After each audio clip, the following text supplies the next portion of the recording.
welcome back to Conversations from the Hearth. We are very honored to have Grandmaster Scot Conway back on the show. Sir, how are you doing? I am doing great today. Thank you.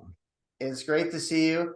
I know you've been traveling a lot. You've gone all over the country, done a lot of great seminars. My friend, Master Popper, who just came out here and did a seminar for us and has been on the show many times, told me that you stopped in with him on your tour. So you must have been going to a lot of places.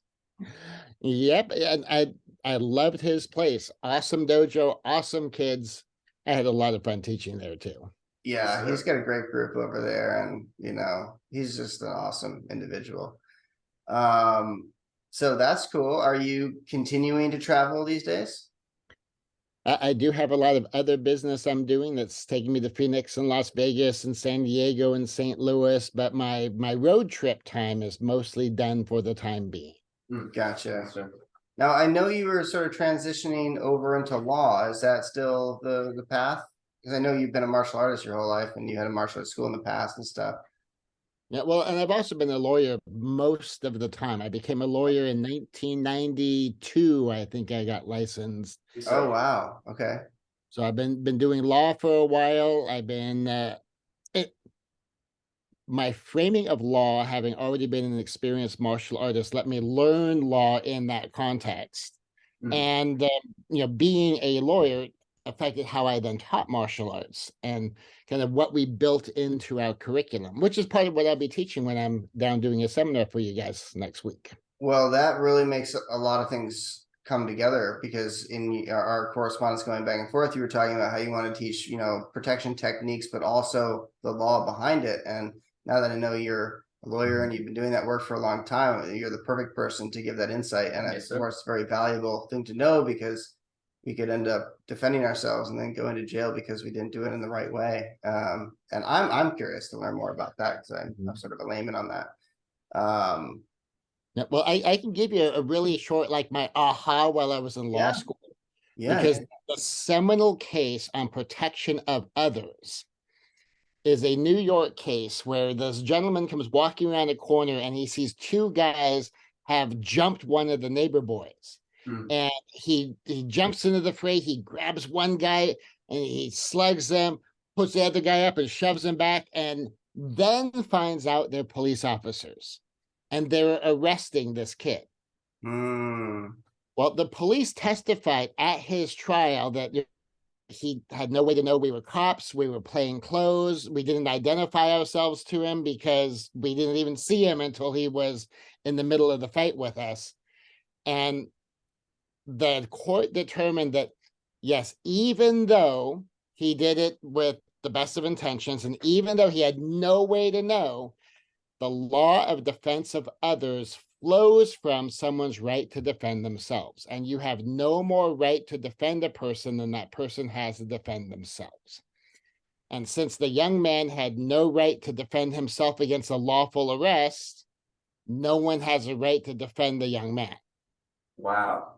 And the conviction stood. It went up on appeal, and it stood. And that is the seminal case on defense of others. The principle is, your right to protect somebody else flows from their right to protect themselves. And you have no more right to protect them than they have to protect themselves, including use of force and whether or not you do anything. And so our protection techniques were built with the assumption you enter in and you do not have 100% certainty of what's going on. And what do you do when you can't be sure yet? A friend of mine back in college who was teaching me Wing Chun, he was like in his 30s, but he was going to college for the first time because he had been in jail for some years. I'm not exactly sure how many, 4 or 5 or something. And when he had first gotten to college, there was a guy and a girl outside the dormitories arguing, and the guy slapped the girl in the face, and he ended up getting in between them and beating the guy up, and ended up going to jail because the girl took the guy's side and said that he had accosted her boyfriend. It is very murky out there, when to defend yourself, why to defend yourself. I think even going back into grade school, the answer always defending yourself physically always has to be the last resort, because it really is a very murky area, fraught with not only legal peril but social peril. If you attack somebody before everybody else sees that he's clearly the person in the wrong, you could very easily look like the bad guy yourself. Mm-hmm. Yeah, and well, it is one of the things I always taught my students is if someone takes a swing at me and people's brains register like, what's that? What's going on? Mhm. By the time they look, they don't see that initial swing that grabbed their attention. What they see is me moving and taking the guy down. And they say, oh my God, who is that guy? He just beat that guy up. Mm. And the worst one, and I've heard this from some trained fighters that they had to learn from outside the ring, is when you're really, really good at reading people so you can see it about to come. You Mhm. see that tension, the flare of the nostrils, and just everything cocks and it's ready to go. They know an attack's coming. Mhm. But what we'll call civilian, even though martial artists are typically civilians, a civilian observer doesn't see that. They just see some kind of an altercation, and then you're the first one to move. Mhm. Well, you have to not be the first one to move. Yeah. And depending upon the totality of the circumstances, there might even be some utility in letting him actually hit you. Mhm. Yeah. So you can show, like, see, he clocked me right across the jaw. Now you Mm. have to know how to take a hit if you're going to use that tactic, but at least if it looks like he hit you and the guy's on the ground, you have a better argument than if you look fine and no one saw anything and the guy's on the ground. Yeah, I know. And it's part of something I call it self-defense for the courtroom, Mm. which by the way is also a women's self-defense strategy. Mm. I'll tell women that, when you're having to protect yourself, sometimes you're really just not going to be able to stop the bigger, stronger, faster. Like, even if you have some skills because you attended a seminar, that might not be enough to overcome a determined man. But clawing his face, so now he's marked and you have his DNA under your fingernails, now sets up his court case. Mm. Yes, sir. And curiously enough, the more dangerous he is as a serial offender, the more likely he knows how much trouble he's in. And Mm. he will leave because bad guys don't want to get caught and don't want to go to jail. They just want a victim. They don't want a trial. Mm. They certainly don't want to end up back in jail. If they want to end up back in jail, there's easier ways to do it. Mm. Yes, sir. Yeah, it's tough. It's just very murky, because I mean that's a rock and a hard place. You don't want to get hit in the face. You probably won't be getting back up. But then you don't want to respond before other people realize what's going on there. And if you are a trained martial artist, yeah, you can read the body, you can see it coming. And you're going to want to respond before it's too late. And when you respond, it can't just be push him in the chest. If I push you in the chest, like, hey man, back off, you're going to sucker punch me in the face and knock me out. And while I'm doing this, the punch is coming in and my hands are out here and then I get hit. So it's like, what I tell my students is it's all water until it's absolute fire, because those are the only two extremes there can really be. But like you said, with the law, you got to be really careful how you execute that fire too, so that you don't wind up in jail, even though you're a good person and you're doing what's right. Yeah, and when we get into protection techniques, we'll also talk about the philosophy, which the short version I can share here of the steps is one, you let them know there's a witness. Two, you try to get them verbally engaged with you. And then three, you get in the way, but not in between. Mm. Part of letting them know there's a witness is if their concern is getting caught and they know someone's watching them, and especially if you have your phone up and your phone's pointed at them, Mm. then a lot of them will stop and leave before there's any clear pictures or clear video because they don't want to get caught. If Mm. they're caught up in the moment, well, that's not going to stop them. But if you can get them yelling and screaming and cussing you out from 30 feet away, to whatever extent they're sending energy your way, they're not sending energy that way. Yes, sir. Mhm. Yes, And sir. that you can, pattern interrupt them, you interrupt their energy, you change their focus. And if that doesn't work, then you get close enough to be an obstacle, but you never want to turn your back on the victim. Mm. Yes, sir. Certainly something police learn from domestic calls is at any given point in time, if there's a relationship there, all of a sudden you're the interloper and both of them are against you. So you always have to be aware that you never get in between people because you don't know what the supposed victim is going to do, but you get close enough to be an obstacle. Yes, sir. And one of my instructors, Sensei Myrna, or Renshi Myrna now, but back then she was a lower rank black belt, followed those 3 steps and got close enough to be an obstacle, and the guy took a swing at her. Well, we may not know everything that was going on in that way, but she knows he has no right to attack her. Now she can use self-defense principles instead of defense of others principles, and she blocked him, flushed him in the face, cracked his sternum. Fight was over. Yes, sir.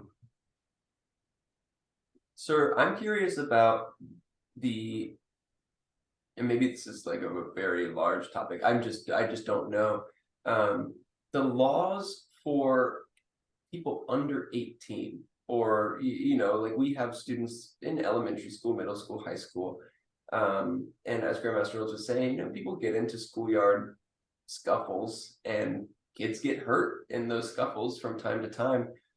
What are some of the differences, if I'm a 7th grader and I get shoved into the wall at school, like, I guess it depends on the school district, but do you have any advice for those students in terms of lawfulness and how does the law interact in those situations? Well, the law at the criminal level is essentially the same. Yes, sir. The penalty for breaking the law at a juvenile level is different because the juvenile justice system is a different enough creature that when I appeared in the juvenile court and I let the judge know I'm not a certified juvenile attorney, and he says, well, if you would like to be, I can give you the information on it, but I have to warn you, juvenile justice will make a grown man cry. By which he meant is there's the rules and the guidelines, and we put those in quotes because you never know what's actually going to happen in juvenile court. And so it'll go anywhere from adult level penalties to, oh, he's just a kid. Wow. Yes, sir. And you just really never know. It depends upon the judge, and it can even depend upon the judge's mood, and it can depend upon what the last case was the judge just saw, because there's a lot of flexibility in juvenile justice. So the incoming rules are the same, but the penalty rules on the outside are different enough that the violent people who are more accustomed to the juvenile justice system basically know how to play the game, and they know they're going to get a slap on the wrist and be sent back home. Yes, sir. And so we have to be aware of that on being on the receiving end of a criminal act. The biggest penalty typically we're going to be dealing with is going to be school, because whether you're the victim or you're the aggressor, you tend to get expelled or suspended because you were involved in a fight. Yes, sir. And one of the things, certainly we taught my stepsons, and all of my students is you have to understand that suspension is part of the price of self-defense. And so if someone attacks you, just understand you will be suspended too. And, have the parents have a discussion with their children as to whether or not they're willing to accept a 3-day suspension or a 5-day, whatever the suspension is for their school district, as part of their child defending themselves. Yes, sir. And I explained part of why, and here's a simple part of why, is that school districts, teachers, and administrators are not police detectives. They are not trained nor equipped to do a criminal investigation as to who did what. Yes, sir. So their solution is blanket policy. You were involved, you're suspended. Yeah. And if there's something beyond that, because someone got seriously hurt, they'll refer that to the police, and then a police detective ideally will take over. But just at the school level, they don't know, and they're not equipped to know. Yes, sir. That's a really good outlook, I think, to have, So it's very realistic and shows, kids that there's consequences to things, and sometimes those consequences aren't fair. But it's very pragmatic and understanding both sides. I think that's, yeah, very true. On that same note, I hear a lot these days about zero tolerance policies for any kind of violence at all, and kids getting kicked out because they defended themselves, and then they get kicked out of school. What are your thoughts on that? What are some ways to circumnavigate that? Because we have some students coming in and say, I'm getting picked on, I've been being picked on by this one kid for 6 years, and I'm at wit's end. And my dad's telling me that I should just stand my ground and say enough is enough, and fight him in the back in the schoolyard. That's the only way to get this kid to stop bullying me. I've told the teachers, but he just keeps following me through all the grades. And I feel like unless I stand my ground, I won't be able to get him to stop. But if I stand my ground, I'm going to get kicked out of the school. It puts kids in a really hard spot, and this whole tattletale thing, it doesn't work with kids, guys. Like you look like a wimp when you go and you tell the teacher, oh, he's picking on me. It actually makes it worse for the kid. So what are your thoughts on resolving something like that? Yeah, well, it's funny. I was just talking about the tattletale thing when I was 6 years old. We were chatting about my own self-defense experience. And my very first thing I remember in the early 70s, we're talking 1971, 72, 3 boys, also 6 years old, decided they were going to quote unquote get me because one of their relatives had been killed in Vietnam, and all Asians are responsible. So I had killed their relative. And so the 3 of them were going to come get me for payback. And that was 6 years old. Yeah. Now, all 3 boys, suddenly disappeared because I don't remember seeing them after that. So I assume they got shuffled off to another school and otherwise dealt with. But yet these things happen even at a young level. Kids are aware of what's going on around them and all that. If you are put in a position where you have to fight, never do it on campus. I was actually put in that position one time when I was in high school, where just the belittling and the teasing and the threats and the after school warnings and threats just would not stop. And it turned into a challenge fight, but we were meeting off campus at a playground, and essentially all it boiled down to was, we're not putting up with this, we're going to stand up to you. And then they stood down. So sometimes the fighting isn't necessary. The only reason there's this ongoing threats is there's zero penalty for the threat, and they know nothing's going to happen. So sometimes the standing up is different than fighting them. It's being willing to stand up to them, but never do it on campus if you're doing it in a way that might turn into a fight. But just keep reporting it so that when something does eventually happen, there's a paper trail. And it's a lawyerly thing called case building. Because if later on it says like, well, I told the teachers, and this has been happening for 6 years. Well, if the teachers have, 75 complaints about the same kid, that you let them know, it's like, I'm building a case against you. And when this gets bad, there's complaint after complaint after complaint. They're going to know who the bad guy is. Yes, sir. And a big one, and I would inquire on this one as the parent, not the kid, because in my experience, administrators are not often honest with the kids, because they'll tell the kids, you'll get kicked out and it'll ruin your life. They'll be more honest with parents where they say, well, okay, honestly, it'll be a 3-day suspension, and or your kid might get transferred classes or transferred schools if he gets in a fight. So the parent can make a more intelligent decision as to what they're going to tell their kid is okay to do. Yeah. And with steady consistency, just being willing to stand up to a bully with calm confidence is enough to back off bullies. The average bully, now this isn't going to be 100% true, but it's probably about 80% true, is a predator. Mhm. They're looking for prey. They're looking to get a rise out of someone. They're looking to exert power because they feel powerless. Mhm. And if you just stand up to them with a calm confidence, Mhm. with an internal sense of, I might have to do something here, Mhm. that will back the bully down about 80% of the time. And Yeah. then the other 20% of the time, you're probably really dealing with a bad person. Yeah. Mm.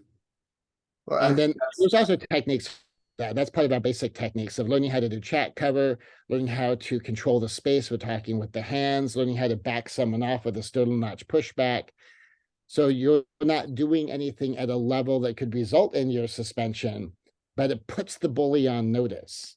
So Mm. if you have the skills, and one of my, well, currently black belts, but back then he wasn't, was dealing with exactly that. Mm.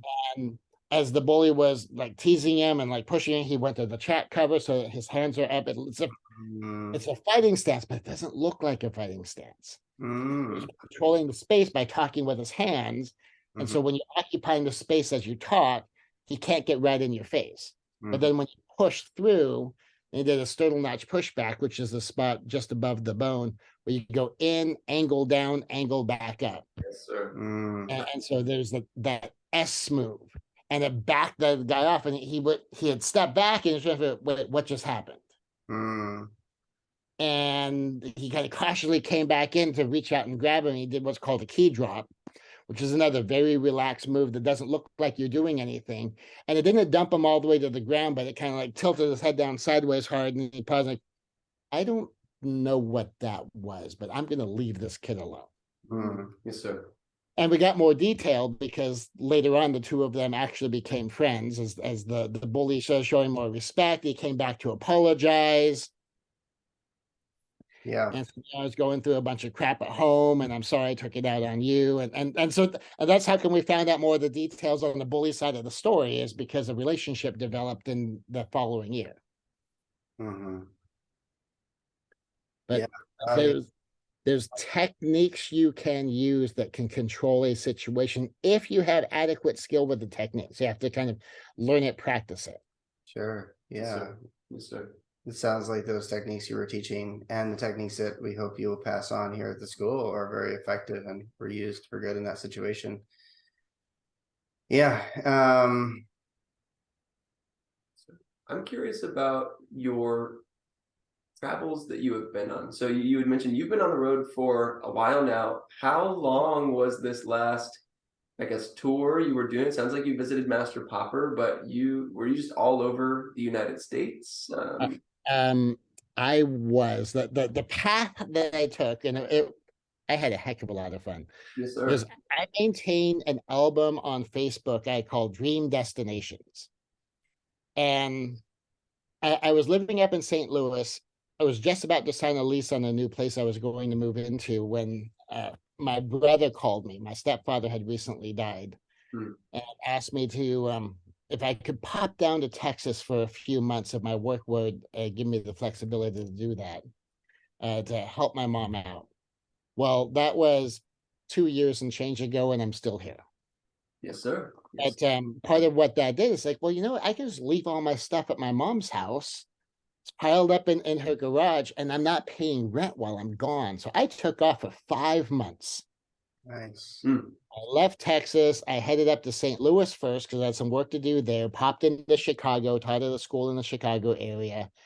Cut across to see some stuff in Wisconsin and see my ex-wife's new shop there. She's got a coffee parlor and bakehouse, and to meet her new husband. And then I went across South Dakota into Wyoming and Montana, popped up to Canada for dinner. Woo!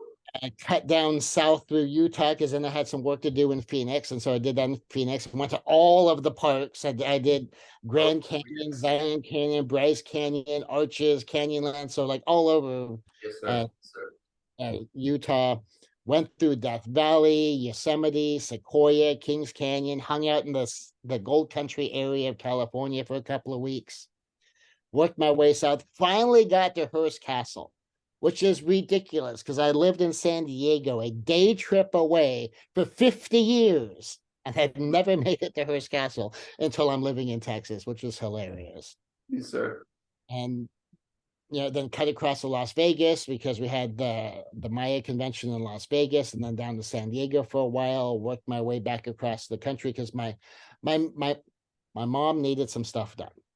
Mm. The stuff done could have been done by hiring someone to go do it for probably about the same cost of the airline ticket. But the point wasn't that she needed stuff done, is she wanted to know that her son was taking care of her.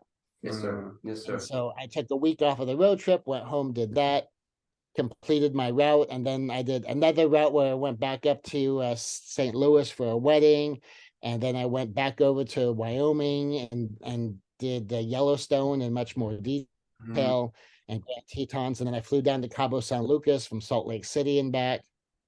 Went to Four Corners, and never been to Four Corners. Went to La Brea Tar Pits. And Wow. it's silly. I was always the kid that loved the dinosaurs. I lived 2 hours south of the La Brea Tar Pits and had never been. Sir. Yes, sir. Sounds like an awesome trip. What Yeah. what were you driving, if you don't mind? Well, for the first part, I was driving a Ford Edge, and then somewhere in the in between before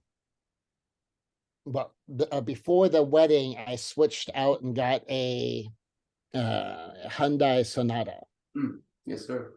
Nice. that I realized, mostly traveling by myself, I didn't need something quite that big, and my mom needed a new car, so now she has the Ford Edge, and I got a Hyundai Sonata, and I have to tell you, I like filling up my tank with gas, and I can go 500 miles without having to worry about it. Yes, Yeah, sir. that's Yes, nice. sir. So going back a step and talking about, schoolyard violence and how that all works, one of the unfortunate issues that we're dealing with in the industry is bullying. And that bullying has always been a thing, but what's new is this cyberbullying. And what are your thoughts on that? Have you encountered that? I'm not sure when you closed down your school, but were you encountering some of that when you were running your school? And you probably, I don't know if there's laws about bullying per se, but is there anything to know about that in that realm? Well, I haven't seen a lot show up in legal changes around cyberbullying.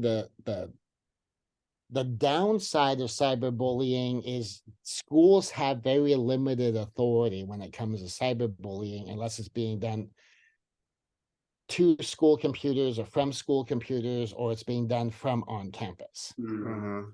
And that's kind of the limits of their authority. And a lot of people want the school to do something about it when it happens entirely off campus. And schools are essentially powerless when it comes to that. Yes, sir. Mm. But one of the things I taught about cyberbullying that I warn people, like, okay, this is actually it's almost comical with cyberbullying, is that there is necessarily a paper trail. Yes, sir. Mm. Even in these apps where, well, no, but it disappears in 5 minutes. It's like, I know, but as soon as you see it, screenshot it Mhm. and create a paper trail. And then every single time someone sends you something bullying and something cruel and something mean, take a screenshot. They are building the case against them. And it's amazing to watch some of these young people. All of a sudden they get excited, like, oh, well, the next time he sends me a cyberbullying thing, I'm going to get screenshots. And Yes, sir. because one of the biggest problems we have with verbal bullying, which is dramatically common with female bullying, it tends to be social and verbal, but you can't prove that. As long as all it is someone speaking words out loud and ostracizing you from social groups and stuff, if it's that style of bullying. But with cyberbullying, it's the online scaled version of that same type of bullying, except there's a paper trail. Yes, sir. You just take screenshot after screenshot after screenshot. So when you sit down with an adult, or when it does boil over into violence and now you're in just as much trouble as they are, Yeah. you've got 25 pages in a notebook Yeah. of the nastiness that was being sent to you, so they can see, like, this is not a new thing. Yeah. Yes, sir. That's really insightful. Because you always think about, cyberbullying is so out of control. There's no way to fight back against it, but that's also really true that there is this paper trail that you could use to put together a case. Yeah, and all you need to do is make sure that kids know how to take screenshots. Yeah, yes, Yes, sir. sir. Yes, sir. Well, that is cool. I mean, we could probably continue indefinitely talking about all this great stuff, but I do want to leave some secrets for people when they come to your seminar. So I first want to fill in all of our viewers. We're going to be having Grandmaster Conway come in here in-house, not this Friday, but next Friday, the 14th. He's going to be teaching a seminar from 6 to 7:30. It is $59. But if you have a punch card, you get 25% off if you're a gold member, off that punch card, and also a punch card will save you about 20%. We would love it if you guys would come out. We don't forget, we got those new ribbon boards. If you come to the seminar, you can get yourself a ribbon for going to that seminar. You'll get a little certificate that says that you came out and learned from Grandmaster Conway. And you'll get those additional class credits. They'll help kind of, move you along through the ranks. So it's going to be a great opportunity, guys. Definitely want to see you on Friday, 6 o'clock, not this Friday, next Friday, for his really awesome seminar. Grandmaster Conway, any final thoughts? Things that you want to pass on to the students, let them know, excite them about the seminar? Yeah, well, I'll tell you, it is going to be an awesome seminar. In particular, we will be expanding your arsenal. That's part of what I was talking when I was teaching at Century Martial Arts, is they said, well, usually we get seminars with like really good hardcore techniques. And I said, yeah, I figured. And so if I give you one more hardcore technique, now you're at 102 instead of 101. Those you already have. Yes, sir. What I want to give you is, 5 or 6 or 7 of the intermediate techniques. Because when we talk about reality self-defense, what we really mean is the reality of life and death situations. And we just call it reality self-defense, a shorthand for that. Yes, sir. But the larger reality is that even at the FBI uniform crime statistics level, 99 out of 100 violent crimes are assault level, not murder level. And if you treated those 99 like it's a pending murder, 99% chance you were guilty of excessive force. And then you have to figure, what's the probability something happens that doesn't get reported to police at all? Well, that's the case in almost all of mine. So figure probably another at least 10 to 1. 100 to 1 is probably more reasonable. And we will take the skill set to cover that 99%. And that will be at the seminar. And I'll also show up as a gift for the dojo, some of my books. I'm bringing half a dozen of my books. Yes, Book with 5 Rings and some of my dojo books. I forgot to mention that, you're a very well-published author. You have a lot of books. Where can people find those books online if they want to pick them up? So Amazon.com. Okay. You can get them on Kindle or you can get them physically. Okay. Well, definitely bring some books, sell them here. I'm sure some of my students will want to pick them up. Yes, sir. And we'll put a link in the description so people can buy them early if they want to get to know you a little bit better in anticipation for the seminar. We're so excited to have you, sir. And thank you so much for coming on. Wishing you the best of luck in all of your many endeavors. Yes, sir. Well, and I am looking forward for all of the students watching to see all of you at the seminar. It's going to be fun. It's going to be awesome. You will be so glad you were there.